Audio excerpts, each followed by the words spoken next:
சரி, மிஸ்டர் ரங்கராஜாவது இதுக்கு எந்த ஒரு பதிலும் சொல்லியிருக்காரா அப்படின்னு பார்த்தா, எந்த ஒரு பதிலுமே அவரும் சொல்லல.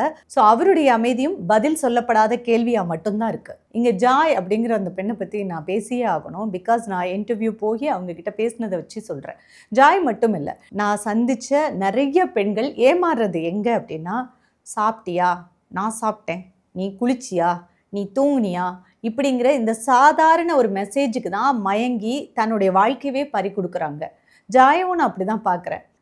ஈவன் ஜாய் 30+ல இருந்தாலும் கூட, அவங்க மனசுல அந்த திருமண வாழ்க்கை முதல்ல தோல்வியில முடிச்சதுக்கு அப்புறமா, அவங்க ஒரு அன்புக்காக ஏங்கிக்கிட்டே இருந்திருக்காங்க. தன்னை யாராவது உருகி உருகி காதலிக்க மாட்டாங்களா அப்படின்னு ஒரு பெண்ணுமே ஏங்கிக்கிட்டு இருக்கக்கூடிய நார்மலான ஒரு விஷயம் தான். அது கிடைக்காதப்ப தான் அது தோல்வியில முடியும்போது, ஆனா அடுத்தடுத்து கால் எடுத்து வைக்கிறோம், இன்னொரு உறவுக்குள்ள போறோம் அப்படிங்கும்போது, ரொம்ப புத்திசாலித்தனமா யோசிக்காம, எமோஷனலா வீக் ஆகி மறுபடியும் தவறான ஒரு உறவையே தேர்ந்தெடுக்கிறது பல பெண்கள் செய்ற ஒரு விஷயமா நான் பார்க்குறேன்.